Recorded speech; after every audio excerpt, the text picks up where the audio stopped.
Get ready for the show, it's about to begin. Pro fan talk when we dive right in. Sports talk, hot takes, ain't nothing we lack. We the real fans, nothing holding us back. Mic check, 1, 2, y'all know the drill. We bringing the energy, we keep it real. From touchdowns on liquid air on the slam dunks on the court. Every sport, every game, we holding down the fort. We breaking down the plays, dissecting the stats. Pro fan talk, we keeping it fat. Debating with passion, no filter, no doubt. We the voice of the fans, we scream and we shout.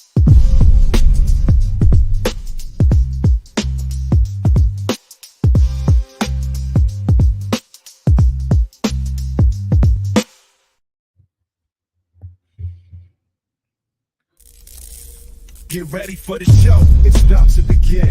Pro fan talk when we dive right in. Sports talk. Man, my bad. I always forget to take the loop off. What's going on, good people? What is going on, man? The NFL is a gift to keep on giving, and we got a lot of stuff to talk about. Man, it was just piling on today. Piling on. Robbie Danksworth, man, you are first out the limo. I appreciate you, dude. Let me get that out the way early, man. Appreciate you bright and early, bro. A lot of stuff going on today, man. Hard to concentrate. Breaking news, then more breaking news. Then you got everything going on down south with the hurricane. Everybody be safe, please. I know there's, I got a lot of friends, teammates, family down there. So let's pray for all the people down in South Florida and hope they can be safe. But lots of news, man. The NFL is the gift that keeps on giving. And it has been nonstop since early this morning when we found out that Robert Saleh had gotten fired. And it was like, wait, what? And first thing I think of is this has got to be on Aaron Rodgers. That's how I took it. Third time a coach in last 2 seasons. You had, I believe it was Matt Canada in Pittsburgh. Then you had, I'm blanking on his name, but the offensive coordinator in Buffalo got fired. And now we got Robert Saleh, head coach, gets fired. And it sounds like it's because he couldn't get along with his quarterback. But it looks like it's from the quarterback. I'm looking at this quote from Aaron Rodgers. It's not that he's a bad coach. And this is nothing personal. I just didn't really like the guy on a personal level. So the walking oxymoron says it's not personal, but it's personal. What kind of sense does that make? The math ain't mathing. Make it make sense, bro. You can do 2 things. You can not like a coach, a player, assistant coach. Stuff like that happens all the time and still do your job. And that has nothing to do with you throwing 3 damn interceptions in the game. Robert Saleh is a defensive coach. And the word was he was about to fire Nathaniel Hackett. And apparently, when Saleh came to work, he didn't have a conversation with the owners. It wasn't a let's table this until tomorrow morning. He came into work. He was preparing for his morning meeting with his team, and they got security to escort him out of the building, not collect your things, not turn in your playbook. They walked him off the premises, which means it was immediate and sudden. I'm guessing that the team didn't even know until somebody, one of the higher ups, came down in the morning meeting and told them. That's how that went down. This was very impromptu. This was not a planned event. Something just clicked in the owner's head, and he said, you know what? I want to go in a different direction. Not now, right now. And they walked that man out the door. Didn't collect his things, nothing. I am sure he's going to get a FedEx package with the rest of his shit from his office. And that's a bad way to go. 100%, Rob. It's a nasty business, man. The NFL is a nasty bitch. Do not get it twisted. You probably heard me say this a few times, especially when I'm referring to the things that's going on in the WNBA. When I say people have to learn how to play the game, and the game is not fair. The game is not fair at all. So, Rob, you hit the nail on the head, bro. It is a nasty, nasty business. They don't care. They got to go where the money is, and they done already paid Aaron Rodgers the money. So Robert Saleh is expendable. Aaron Rodgers helped make that happen. He pulled the rug out from under his feet. How you going to be a head coach trying to change the culture so you have mandatory practices and camps, and your first string Hall of Fame quarterback don't even want to show up because he already made plans? Come on now. Yeah, Rob, defense is tight. The defense is what kept them in the games, and you fired a defensive coach.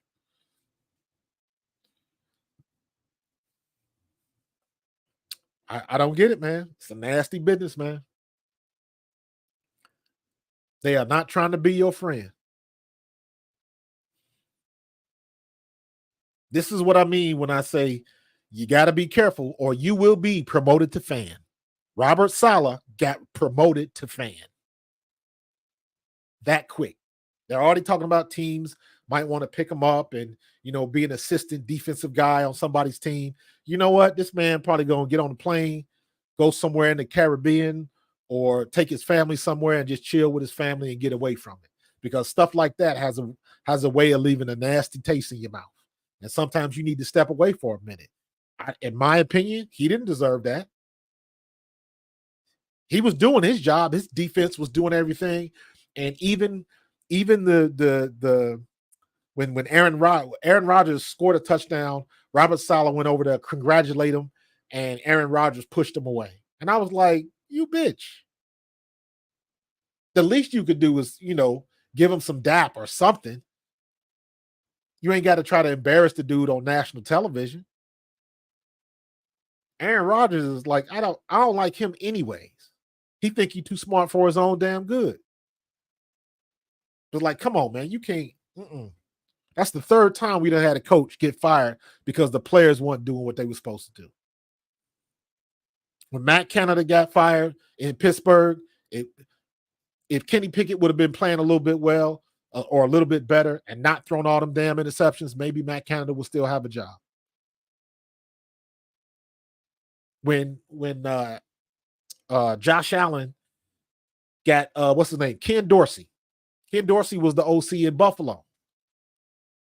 And then Josh Allen had that game where he threw 3 picks, another 3-pick game. What's it with the 3 interception games, and all of a sudden the coaches get fired? You ain't coaching interceptions in practice. You're not coaching them to make them bad decisions. And now you got a situation, Robert Saleh, the defensive coach, when your defense is top 5 in the league, that's right, the quarterback don't like him, so he got to go. What does this remind you of? Didn't we just see this 2 years ago in Miami? Same thing. And he had nothing to do, Flores had nothing to do with picking Tua. Tua would not have been his pick. And you understand, if I'm the coach, but I got to live and die with this guy, I didn't want this guy. And he's going to cost me my job. And that's exactly what happened. And that's exactly what happened with Saleh. Joe Douglas still got his job. He made the pick. They ain't had a good quarterback the last 5 quarterbacks. Their quarterback situation has been dire at best. Even Sam Darnold was there. Sam Darnold is balling like nobody's business right now. Coaching matters. And New York ain't got the coaches right now. And you may have just got rid of one of the best defensive coaches that you have. And who's the intern? Is it McDermott? Let me see. Robert Saleh will not get a chance to turn around and career playing. The Jets announced on Tuesday that they have fired Saleh amid a 2-3 start to the 2024 season. Defensive coordinator Jeff Ulbrich was named the interim coach.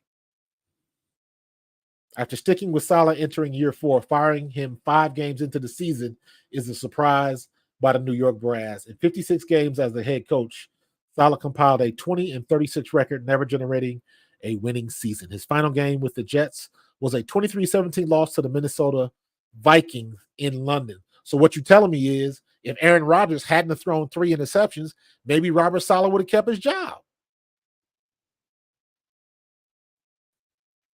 Somebody, I think I was talking to my grandson. We were talking about this, and he was like, Aaron Rodgers is a dick. And I was like, you know what? That's the right word.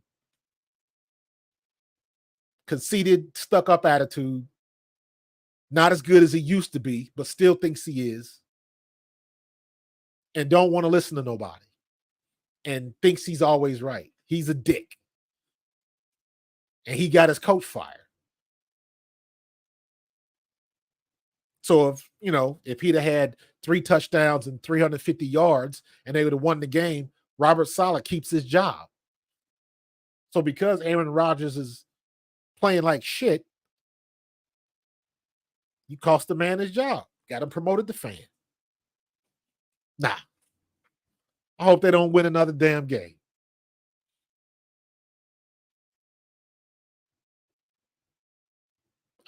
You know what? I ain't gonna say that. Keep that one to myself.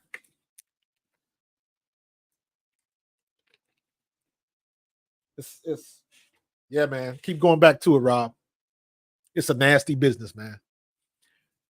That's the one thing about the NFL that has been consistent. It ain't the rules, it ain't the players, it ain't the technology. The fact that the NFL is a nasty business, and it still means not for long. You still got to keep your head on a swivel every time you walk in that locker room because you never know what's going to happen.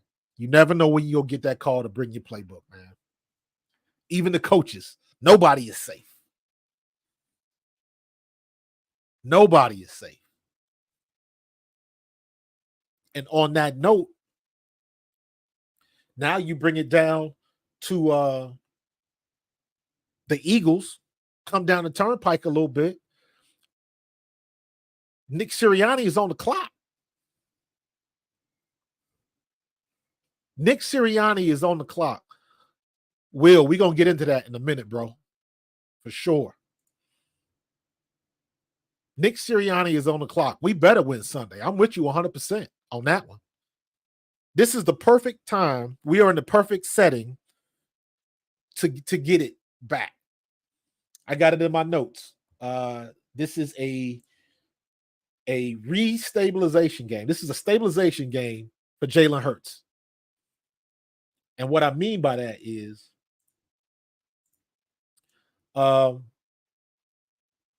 of the troubles that Jalen Hurts have been having, turnovers, not reading his progressions right, all of that. I can deal with stuff like that because a lot of that depends on what the defense gives you. And I've seen Jalen Hurts work through that before.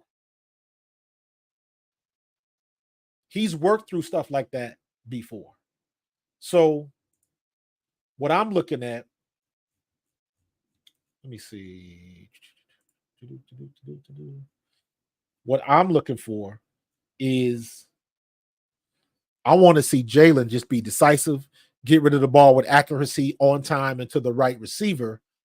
Just move the offense and just don't turn it over. Don't turn it over. Hopefully we will have been good enough to where the offense just gets moving.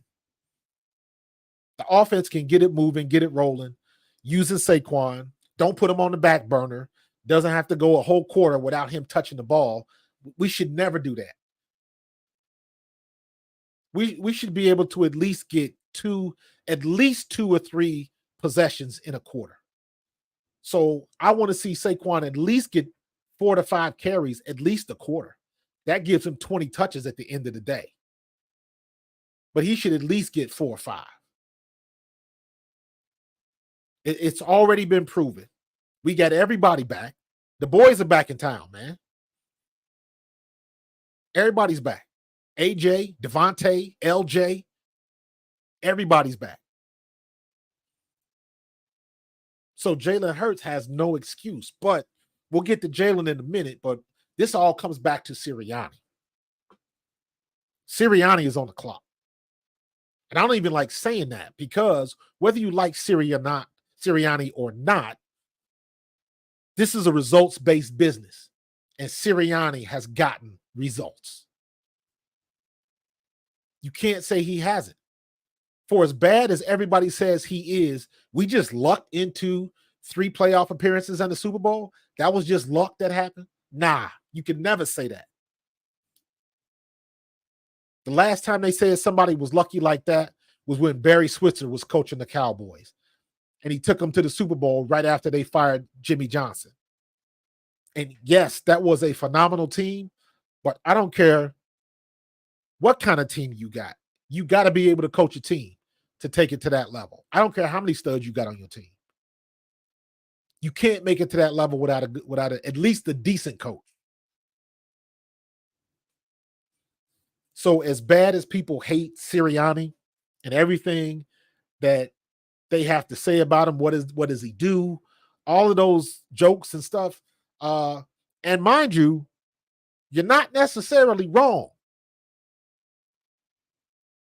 There's validity to the criticism.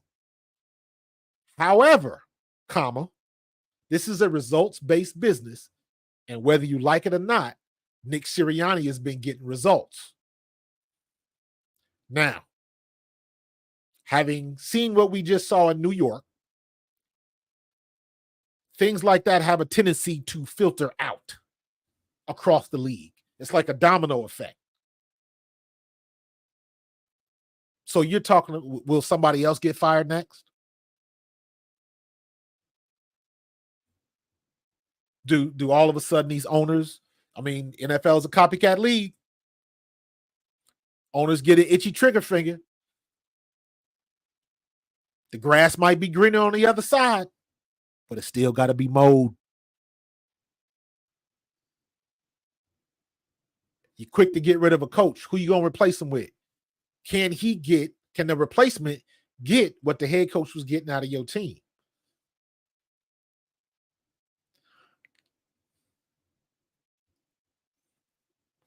Robbie, I'll push back on that. We didn't run Andy out of town. Andy ran his course, man. For whatever reason, the last 2 seasons with Andy Reid, he could not get anything going. He had players, it wasn't working. Everybody was hip to him, and I don't know what to say. Andy Reid even admitted it. Like he knew it was time for him to go. He needed a change in scenery. Plus, not for nothing, man, Andy Reid was dealing with a lot of internal turmoil, man, with the stuff that was going on with his kids, all of that type of stuff, man. And hey, sometimes you need a new environment. So I don't think Philadelphia ran Andy out of town. I don't buy that at all. Jeffrey Lurie is not that type of dude. Because Andy Reid admitted it was time for him to go. He knew it. We knew it. He had a good run. We got to what? 2 Super Bowls? We had a good run. Just couldn't get over that hump. So Andy walked away, and he was better for it, and we were better for it. I don't think we win the Super Bowl if Andy Reid is here. Things would have shaken out differently. We wouldn't have had the players that we had. It would have just looked different. Things would have worked out differently. The things had to happen for it to happen for us the way that it did. It had to go down like it went down. If Andy Reid would have stayed in Philadelphia for another year or 2 or whatever the situation was, he never goes to Kansas City. Patrick Mahomes never ends up there, or if he does end up there, maybe he's on the bench for most of his, career. You never know how those things play out. So it was supposed to happen. Andy Reid was supposed to leave, and the things shook out the way they were supposed to shake out. So I don't buy we ran him out of the city. I think that was a mutual agreement that he got the best he could out of the teams from Philadelphia. You had the best wide receiver in the league with Terrell Owens, but unfortunately, the best wide receiver in the league had mental issues. Nothing you can do about that. So we got the most out of Andy Reid. I don't think Nick is a bad coach. Manager coach doesn't work if your coordinator gets stolen every year. Yes, Rob, you hit the nail on the head, bro. You hit the nail on the head. That is the biggest problem, as I see it, that we have in Philadelphia right now. I like Jalen Hurts as QB1. I think he can get it done. He took us to the promised land, and he can do it again. And not for nothing, we lost the Super Bowl not because of the fumble. He made that up quickly. We lost the Super Bowl because the defense couldn't get a stop and special teams killed us. They don't have that punt return at the end of the game. It's a different ball game. The defense couldn't stop anybody in the Super Bowl. The field was horrible. Everybody was on skates, but we could not get a stop. We could not stop Patrick Mahomes to save our life. And then they get the bullshit call at the end. It was what it was. That call didn't cost us the game because we couldn't get nothing done on defense. That's what cost us the game. Jalen Hurts had arguably the best performance of a quarterback in Super Bowl history. So you can't put it on him with all of his faults and everything he couldn't do. But to the original point, that was Jalen's second year in Steichen's offense. That's the key right there. We have zero stability right now when it comes to offensive coordinators. You cannot keep putting in new plans and new plans and new plans. I don't think people really understand or appreciate how difficult it is to learn an offensive system. Most people do not appreciate it. You can go and look at, I think Peyton Manning has got a podcast, QB School with JT O'Sullivan. You got, you can look at some of Baldy stuff. Jaws, Ron Jaworski, he talks about it. You could look at, I'm trying to think of like quarterbacks. What's the guy's name? From the Rams. He's got a podcast. And what I'm getting at is you listen to those guys and every now and then they'll spit out what the verbiage that goes on the play sheet. And they'll kick out all of these names and numbers and nomenclature and all of that kind of stuff. And he might say something, he might rattle off something 15, 20 seconds long. And that's one play. And the quarterback's got to remember all of that stuff. Not to mention know what everybody's supposed to be, change it up if the defense shows something different. Like, I just think that people underestimate the amount of learning or the learning curve that it takes to learn an offense. It is ridiculous. And if you keep coming with something new every year after year after year after year, you're never going to get any stability. You never. That's why Kansas City is so good now. They got the same people running the same plays.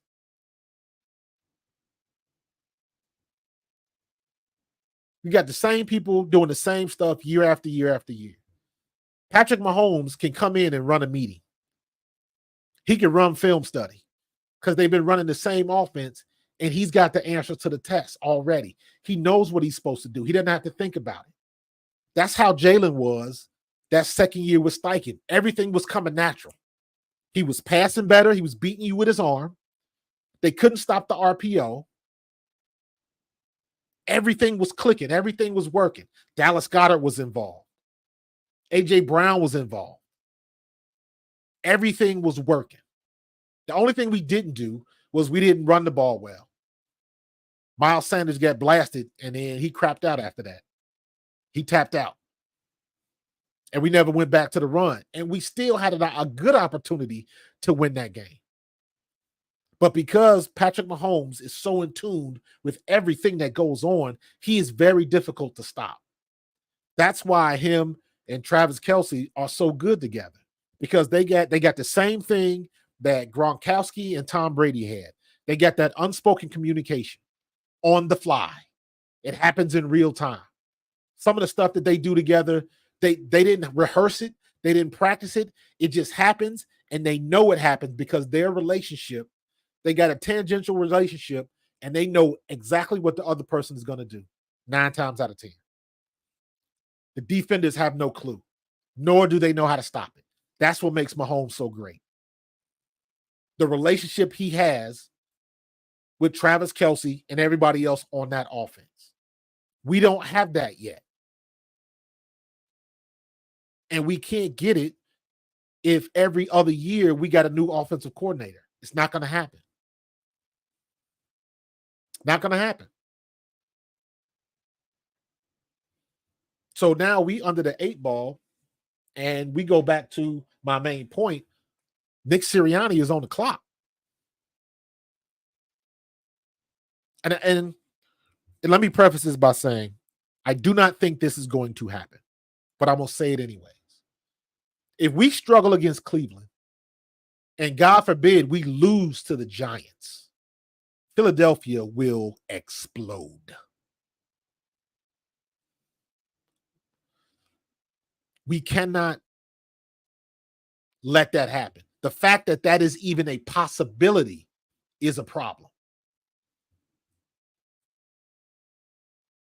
We got to take care of business against Cleveland, and we got to take care of business against the Giants so Saquon can have his revenge game and everything that's going to come with that hoopla and hype. The world is going to be watching when we play the Giants. Giants aren't the best team in the world, but neither are we. But we are getting the lion's share of the attention because of Jalen Hurts, because of Nick Sirianni, and because of Saquon Barkley. Saquon Barkley is inarguably the best running back in the league right now. That's not up for debate. Everybody else is fighting for second place. Maybe you can put King Henry up there.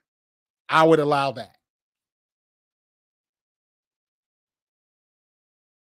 But what Saquon is doing right now is incredible. And all they got to do is keep feeding them. You think that the powers that be don't want to see that game? That's going to be the marquee game of the week. Saquon and the Giants. Are we in New York, or is New York coming to us? I don't know.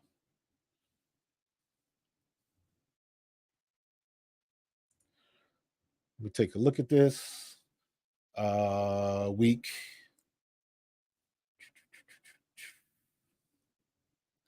I don't know. Let me see. Are we going up the street, or are they coming down the street? Gear official website. Do they have a schedule on here? Let me like. I guess they don't. Game schedule. There we go. All right, let me see. Oh,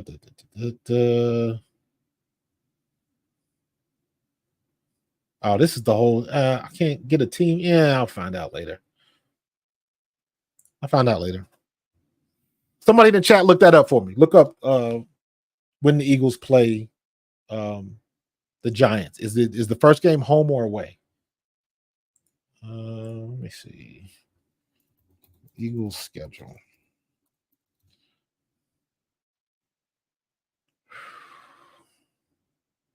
October 20th at the Giants. 1 p.m. game. Browns come here, then we go to the Giants. Okay, so now we know.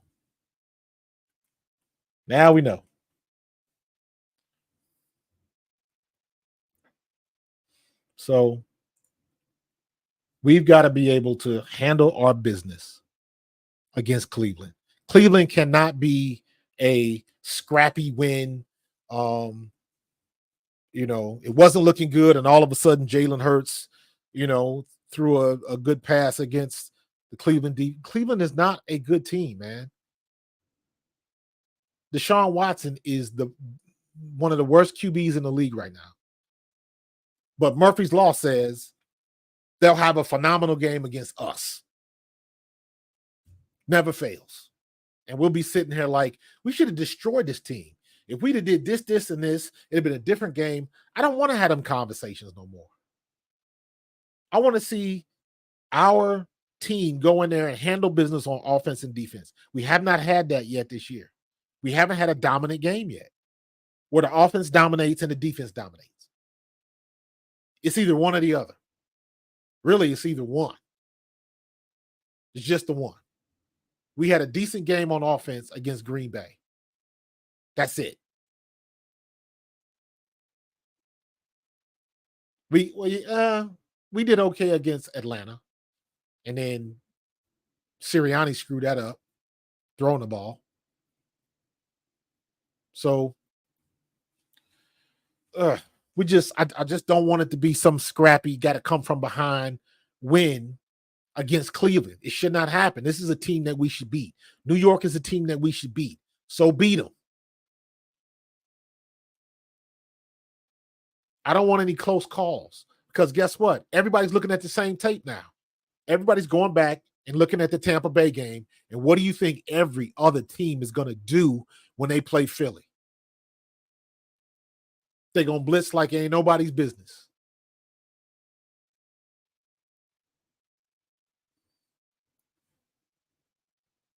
So you might as well get ready for it. Everybody knows they're going to bring the blitz. They're going to force Jalen Hurts off his points. He's going to have to get rid of the ball quickly. So you got to put in better hot routes. And you know what the formula is now. And we have not done it yet. So now it's Kellen Moore's turn. Because you know everybody's going to be bringing the funk after this. Yeah, Rob. Same shit as last year, bro. Absolutely right. Same stuff as last year. You know what they come with, man. It's a copycat league. That's what we did. Even when I played, it was the same stuff. You looked at one game, this is how they got the best of them. All right, we're going to manipulate our game plan to do what they did because they had success. Whatever they did, how they blitzed, how they schemed it, hid the coverages, all of that type of stuff. So it's not going to be a secret what people are trying to do. Everybody's going to be watching and looking at the Tampa Bay tape. And it's up to us to stop it. It is no secret what they're going to do. It's up to us to stop it. We haven't proven that we can stop any of this nonsense yet. We haven't done it yet. So we got to find a way. And it's the same thing. Flip it on offense. Saquon Barkley is gutting folks. Don't wait until the end of the first period to give him the ball. That's the stupid stuff. He should be involved in the offense early. We still ain't figured out how come everybody in the freaking league can throw screen passes but us? We tried one screen against Tampa Bay. The ball gets tipped or whatever it was. Everybody runs it excellent, but us. I don't understand that.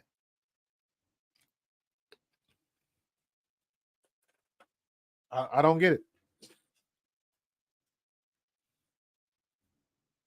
Even going back and looking at tape, and yes, Jalen Hurts is missing receivers. He's only seeing half of the field sometimes. He can definitely play better. But also, why is everybody in the league good at getting rid of the ball quickly but us? And this is where I'll argue with anybody. This ain't all on Jalen Hurts. A lot of this is scheme because I can go back and watch the tape and show you a bunch of plays where everybody's running 10-yard routes. Everybody. And you standing back there and they just drop back in the zone or cover too high or whatever they running. We were talking about what game was that? Was it I think it was the Saints game. I think it was Tampa Bay. It was Tampa Bay where they blitzed and Saquon Barkley did not get a good block on the linebacker. He ended up sacking. It was the fumble. It was the fumble. And what people were, some of my guys on Twitter were like, this is Landon Dickerson's fault because he let the linebacker come in. I was like, no, that was just an excellently called defensive blitz, a linebacker blitz. You had a man with an outside technique on the guard. Then the linebacker moves up late. So on the snap of the ball, Dickerson has to look to his left because he's got a man on his outside shoulder. So that's his guy. There was a 9 technique outside the tackle. So the tackle's got to look outside first. And what happens? The man on the outside shade of Landon Dickerson goes out and picks up the tackle. The guy in the 9 technique drops back in the zone. Landon Dickerson takes one look to his left. By the time he looked back to find the linebacker was already through the hole. Saquon Barkley steps up, gets a block on him, but the dude's momentum just drove him backwards. Jalen Hurts stepped up in the pocket because we all been talking about he bails out too quick. I was guilty of that. Stay in the pocket a little bit longer. You're missing people. If you could just stay in 1 second longer, and that's exactly what he did. He stepped up in the pocket, but Saquon couldn't hold the block, and he just looped right back around, slapped the ball, strip sack. Great play by the linebacker, great blitz design. Sometimes the other guys on the other side of the ball get paid too. And even though, yes, you got to give Jalen the criticism because he fumbled the ball, he didn't protect the ball. How you going to protect the ball like that? He stepped up in the pocket. He did what everybody wanted him to do. He didn't bail out. He stepped up in the pocket and was trying to go through his progression, and the guy made a hell of a play. What do you want him to do? Some of it is on Jalen Hurts. That wasn't. That was just a great design defense. But that's the stuff that we got to come across. How come Tampa Bay can light us up throwing slants and quick passes all the way down the field? And we can't figure that out. If not for nothing, you would think that we would do that because we had so many of our starters out of the game. Devontae and AJ are out. What's the easiest route you can run if you don't know the offense? Run a quick slant. I'll get you the ball. Take 3 steps and look. Just make sure you're in front of the linebacker. There's ways you can scheme that up, especially if you got somebody that hasn't a lot of snaps or doesn't know the playbook. I don't know what Jahan Dotson can or can't do. He hasn't been in long enough to do anything. And then when he was in, Jalen Hurts wasn't going his way. And then when we finally start throwing the ball to Dallas Goedert, you see what happens. Dallas started getting busy. And he finally, in the Saints, against the Saints, he unhooked the trailer, as Mylotta said. But even with all of that, with AJ back, with Devontae back, with all of that, our number one option right off the bat should be get a ball to Saquon Barkley. Read options. Zone reads. Out of pistol. Or out of ace. You started out this year early. Kellen Moore did, running out of ace. Jalen Hurts is under center. And I say this all the time. All the time. The reason why you want your quarterback under center is so you can get true play action. The only way you can get play action is not out of gun, maybe a little bit out of pistol, but you got to be under center. And when you snap the ball and reverse out, you take that first 6 o'clock step. Anybody that played quarterback knows exactly what I'm talking about. You reverse out, you take that 6 o'clock step, and you stick that ball out there. Whichever side you go, and you stick that ball out there. And what happens? The linebackers see that ball, see ball, get ball, and they flow. And you create space and cutback lanes for your running back when they're doing zone reads. When you run a zone read play, there is no hole. It's off tackle. And you can take it off the tackle or you can cut it all the way back. It all depends on what everybody does. And when the quarterback sticks that ball out and causes the linebackers to flow one way or the other, that creates spacing and timing that lets your offensive linemen get their blocks. And it sets up cutback lanes, and it's a beautiful thing when it works.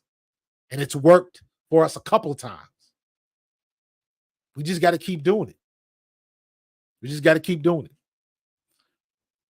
Yeah, we need the 222 Jalen back. We need the 2022 offensive scheme. We need Shane Steichen back. That's what we need.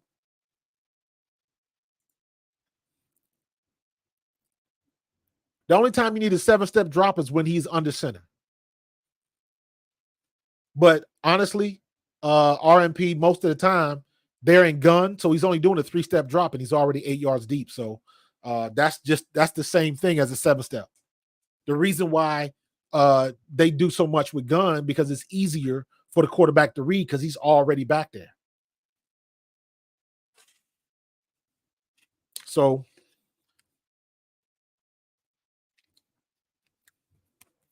I still want to see, again, I like the under center stuff because it forces the linebackers to move. And we still got the offensive line to move the crowd like that. And I don't know, I've been hearing a lot of rumors about Shipley getting a little bit more clock, but what's wrong with Gainwell? I don't know why everybody's so down on Gainwell. I don't get that. Gainwell is a better blocker than Saquon at times. And Gainwell can run the ball, just give it to him. That's a mismatch that we don't utilize. When you're in the pony package or 22, when you got two running backs, two tight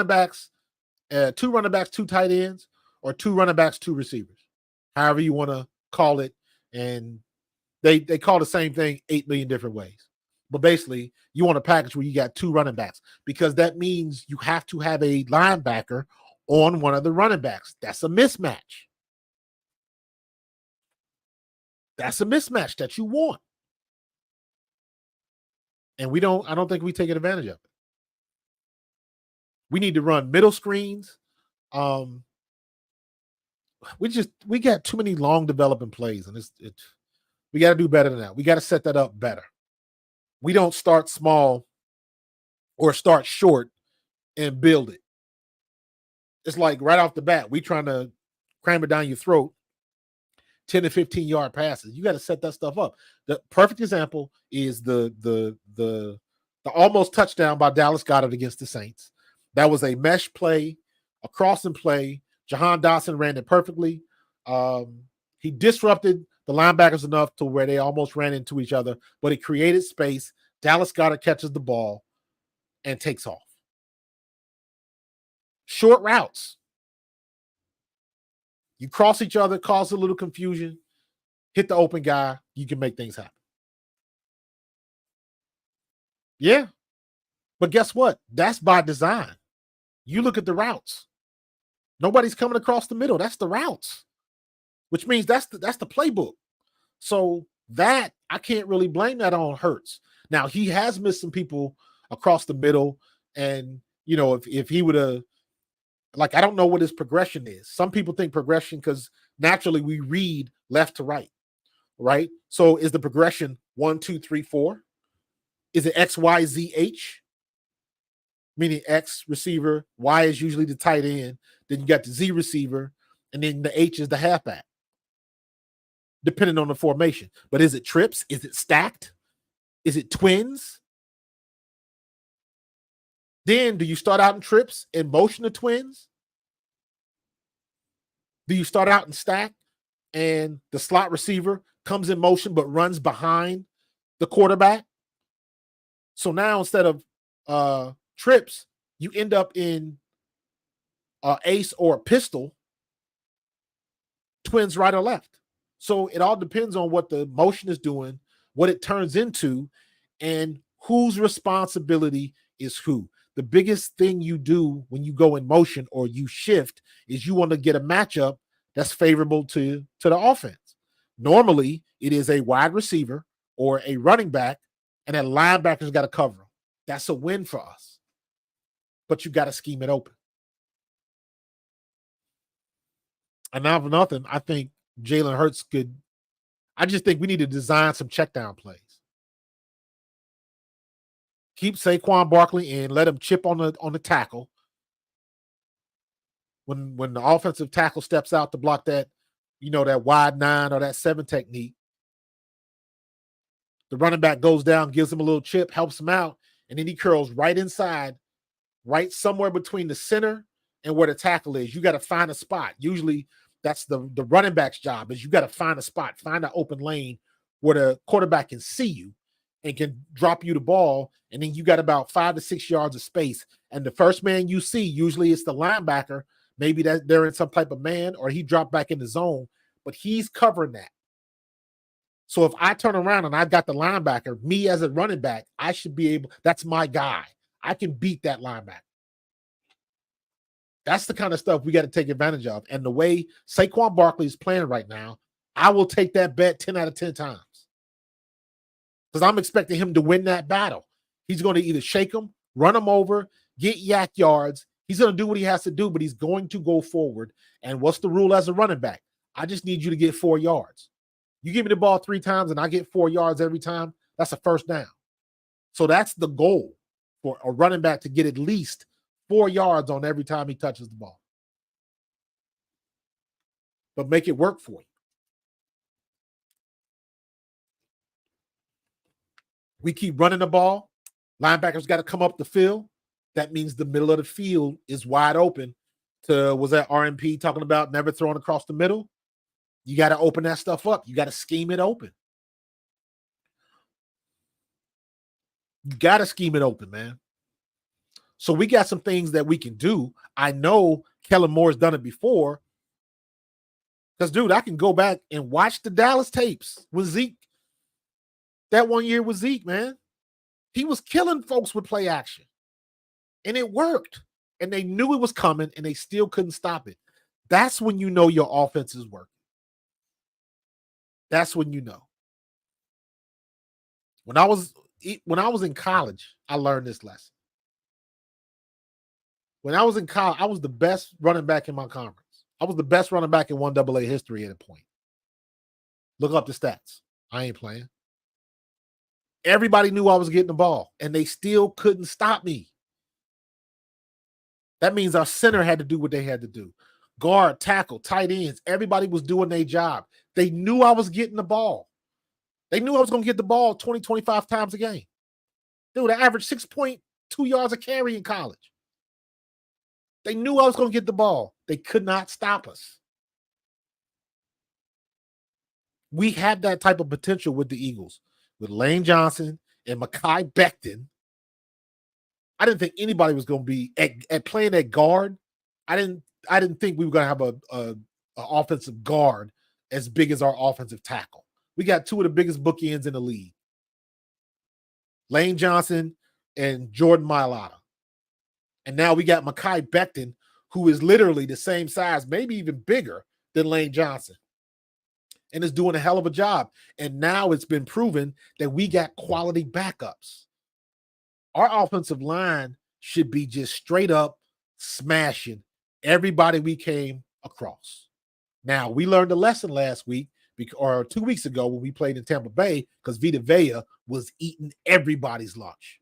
He couldn't be moved. He's just one of those big guys. And how do we get success? You zone around them. Block them down, double team them if you have to. Don't let them clog up the hole, but the zone reads give you some space. Give you some space to work with. Vita Vea was doing what everybody wants Jordan Davis to do. Just take up space, man. I'm not expecting you to make all the tackles. But when Vita Vea was clogging up that middle, you got to go in a different direction. He understood the assignment. He understood the assignment. Scariani, that's what we call him now. You know what? This is what made me mad against the Atlanta game. because it was 3rd and whatever it was, 3rd and 3 down at the goal line. Clock is running. We got to keep the ball. We got to keep the clock running, right? Why didn't we go the brotherly shove twice? 2 times in a row. Run it. Worst case scenario, we don't get the ball or we don't get the first down, but we done used up all of the clock. They would have had maybe 18 seconds to go 99 yards. But we couldn't even figure that out. So do the push twice. You mean we can't get 3 yards with 2 attempts? We were getting 3 yards on 1.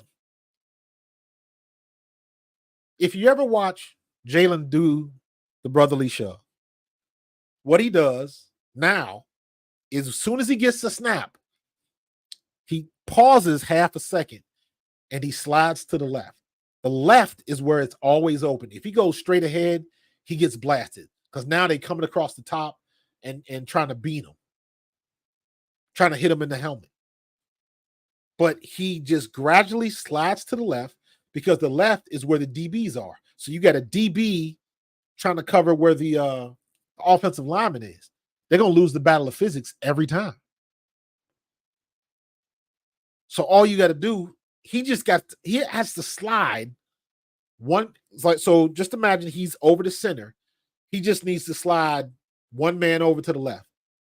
So as soon as he gets the ball, you go to your left. Now you following the guard, not the center. Center is where the point is coming. If you do like this and you try to, you take an axe and you try to cut through a tree, as long as you hit it with the point, you're going to do that. But what happens when you misalign it and you come off the side, it bounces off of it. That's what we do. We could have got 3 yards.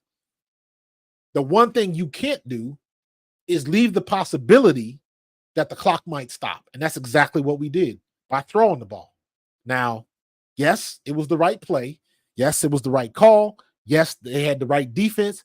Everything was in motion except that we didn't catch the ball. It was good until it wasn't. So you entertain the possibility of dropping the ball and stopping the clock, and that's exactly what happens. That possibility should not have even existed. Run the ball. Give it to Saquon. Let him go over the top. I don't care. Whatever. Don't throw it.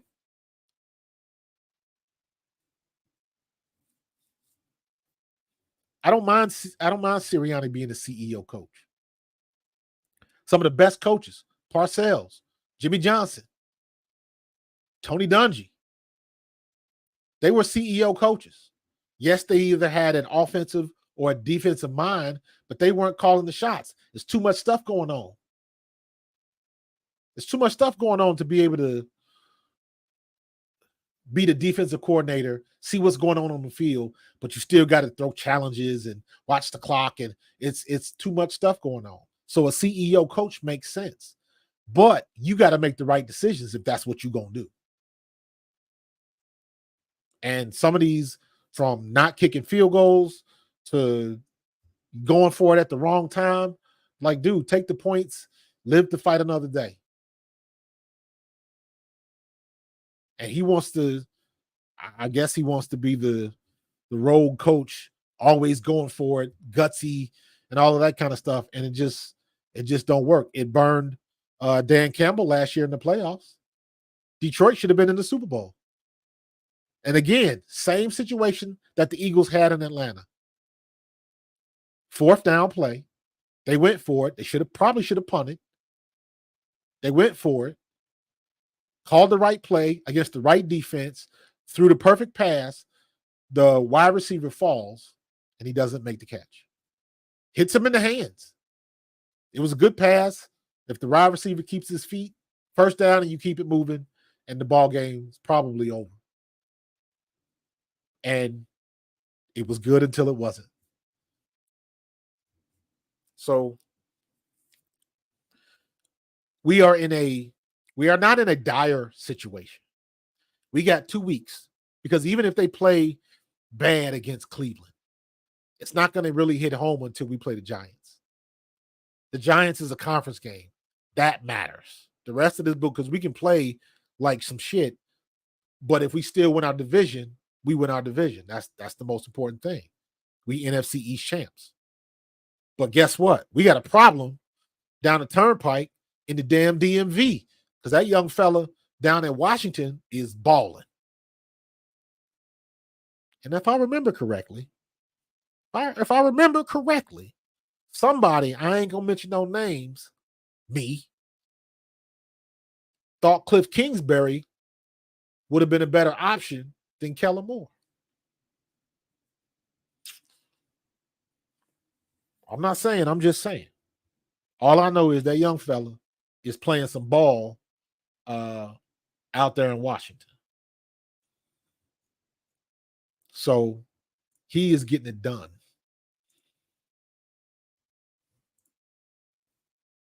We're going to have a problem if we don't get our shit together. Because Washington has got some confidence. They're playing with confidence. And they're playing against good teams, and they are making it happen. We aren't. You want Jaden Daniels or you want Jalen Hurts? Do I think Jalen Hurts is a better quarterback than Jaden Daniels? Absolutely. But Jaden Daniels is playing lights out, head and shoulders better than everybody else in the division, period. Jalen, Dak, Danny Dimes. Jaden Daniels, the rookie, is the best quarterback in the NFC East right now. Not based on what I think everybody should be on whatever list you're looking at. I'm looking at strictly on the way the kid is playing. Point, period, end of paragraph, because that's the only thing that matters. How are you playing now? Yes, we should beat Cleveland, but if we play like we played against Tampa Bay, Cleveland going to bust our ass, and we're going to get embarrassed at home.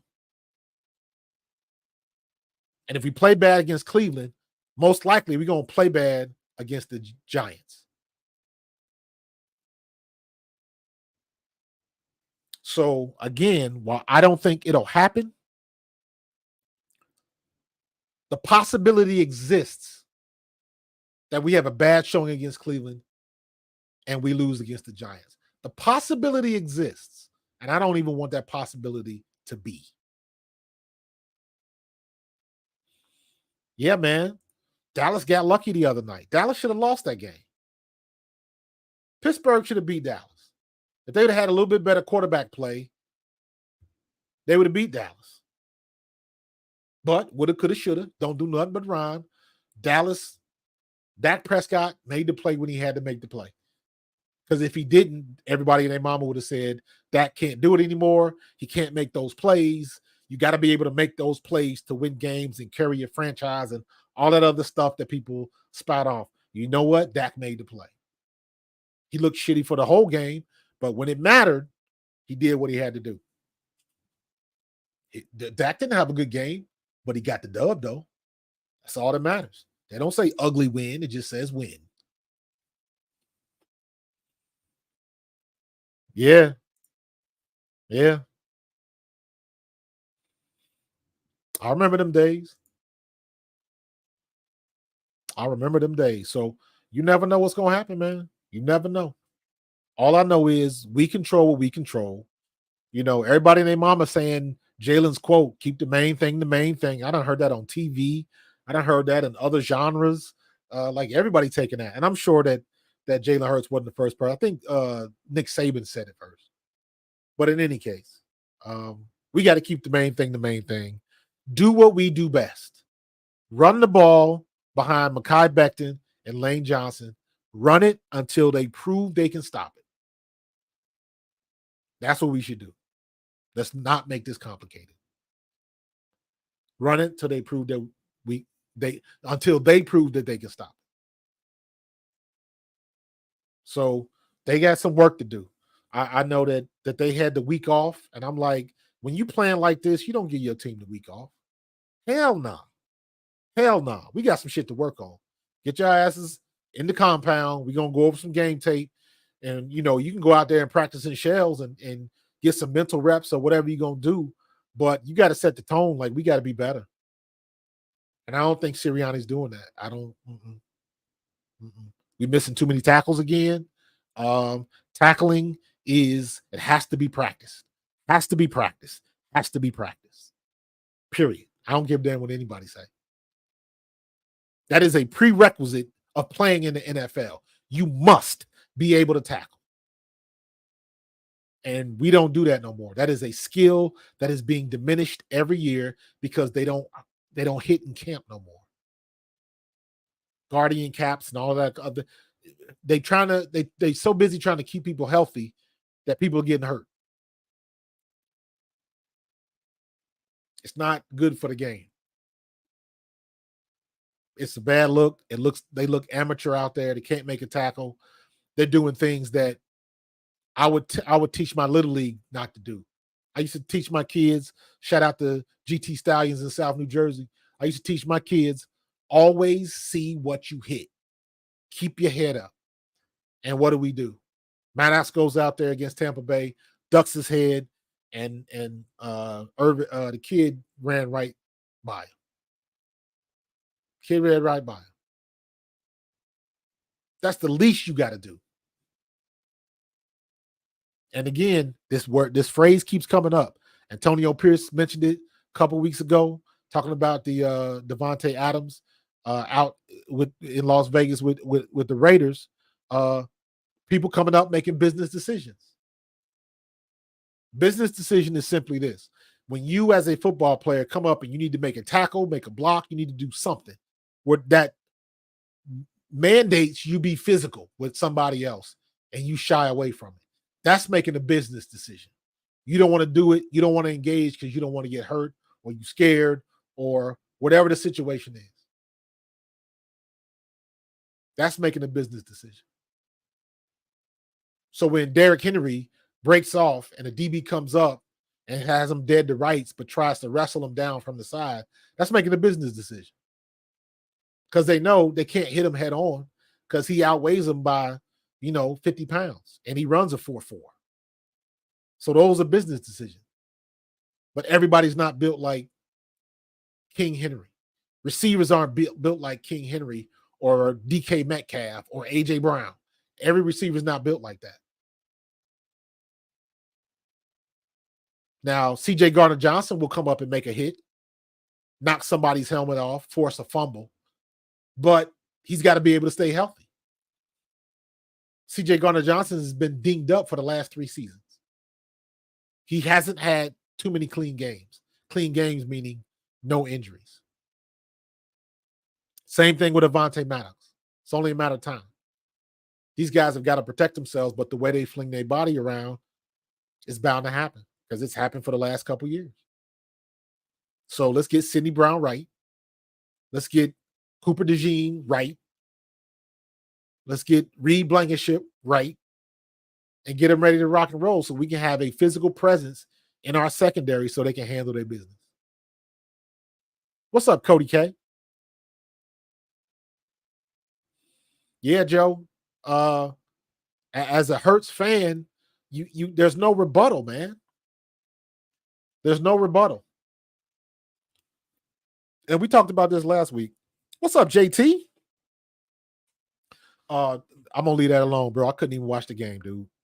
Couldn't even watch the game. When it got to the 6th inning and I saw what was going down, and we had 2 men on in the 5th and couldn't get a hit. Yeah, I couldn't. I couldn't bring myself to I couldn't turn it on, JT.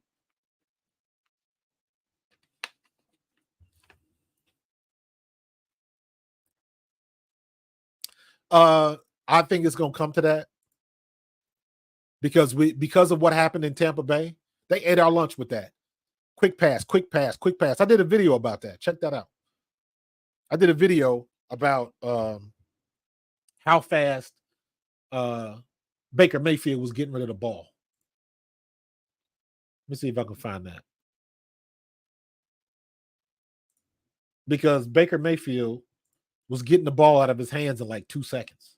It was crazy. And they did that all game. We could not stop them. Could not stop them. Staying in the pocket. Is this it? Let me see. I put a timer on the screen. Yep. This is it. Hold up. Check this out.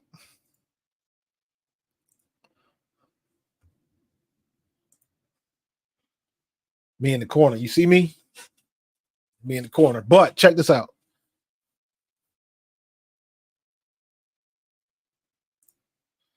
I put a timer so you can see how long Jalen was holding the ball. 3.11 seconds, he got sacked. Then I put the different angle on there. And that was Brandon Graham just breaking through and getting the sack after 2.1 seconds or something like that. 3.2 seconds. Incomplete pass.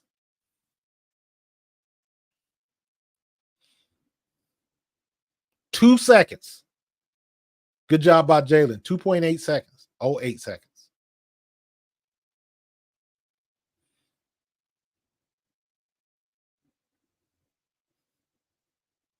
Watch Saquon. Yak yards. Get off me, son. Get him the ball. That man need to be touching the ball every time. But that was 4.3 seconds. Here's Dak. 2.38 seconds. He's got rid of the ball. Gets the catch. But getting rid of the ball quick. Joey Burrow. Now, this is stuff like I talk about. This isn't 2.5 seconds. They're scheming that stuff. They got to scheme that. You got to want to get rid of the ball that quick. There's got to be a short route somewhere. 2.57 seconds. Got him.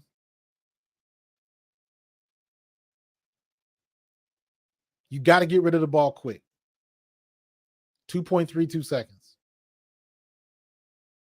He threw the pick. That was just a hell of a play. Who is this? Brock Purdy drops back, scoots up. What's his timing now? 3:15. Got plenty of time back there though. So I did all of that to say a lot of times it might not necessarily be on Jalen Hurts. It might be what was schemed up. It might be if you have everybody's running a 8 to 10 yard route, and sometimes it takes longer to develop. And I'm saying you got to stick a check down or a slant in there somewhere so you can just know that you got to get rid of the ball. Some of those plays that we ran with AJ Brown before he got hurt, first play of the game is usually AJ Brown running the slant across the middle, and Jalen Hurts is not looking anywhere else. I am going to AJ Brown. When he threw that pick in the red zone against New Orleans, that was not on Jalen. That was on Devontae Smith. Guarantee you they ran that play a bajillion times in practice.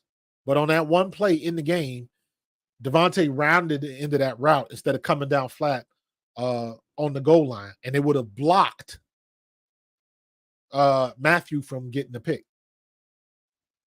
So I believe that was on Devontae Smith because they ran the same play 2 weeks earlier in week 1 or I think it was week 1 in Brazil. And they ran the same play and scored on it. So we'll see. We're at a crucial time. We can still get some things done, but they got to take care of business. They got to do it. They have to do it. Or, like I said, Nick Sirianni is going to be on the clock. So we'll see what they're going to do, man. We have the corners to play, man, on the corners and maybe send a lot of. Yeah, we do. But listen, we got a lot of things. But if the coaches don't do it, I'm not going to talk about it till I see it. Not that that's not a good idea, but I want to see it first, period. I can't worry about nothing else. It does me no good talking about it if Vic Fangio has never done that. You know what I'm saying? If that's not his MO, I'm not going to worry about it. Because do I really want him to do something that he's not comfortable with doing because of his scheme or because he's set up? Because that's a situation where I'm going to lean more to his expertise. He don't want to lose either. But you gotta take accountability and understand the situation you're in. And he watching tape more than I do, so he knows what he's got. And because of that, I'm gonna trust him to say, "Hey, you know what's best for the squad that you got right now." So we'll see what's going to happen in the future with Bryce Huff, with Jalix Hunt. Let's see if they're going to get in the mix a little bit. Devin White is out, so he's not an issue anymore. So now let's see what we got. Let's see what we got. 209 years. It seems like it. It seems like it. Well, listen, man, I'm gonna get off this mic right now, man. Crazy day, busy day, lots of breaking news, and it'll probably continue this week, man. So, Eagles will be playing 1:00 on Sunday against the Cleveland Browns, and we should be able to handle our business. All right, I'm gonna get up out of here, man. I appreciate everybody jumping in. The real RMP, Cody K, William Galbraith. William Galbraith was first out the limo, man.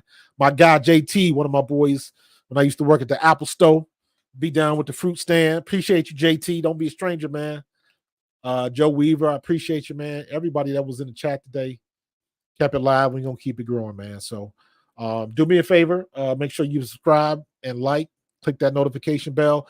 You got to click the notification bell because a lot of times I might jump on live and there's no planning. A lot of impromptu stuff, especially with the breaking news that happened today. You know, when I found out about Robert Saleh, I had to get my phone and just walk around the backyard and record for a minute because I wanted to get something down. So a lot of times there is no prompt. It just happens on the spot in real time. So that's why you need a notification bell. So whenever I do go live, you'll get the notification. So join up, subscribe, click on that bell, and I will see you guys in the next one. Peace and go Birds. I will see you guys on Saturday. Later.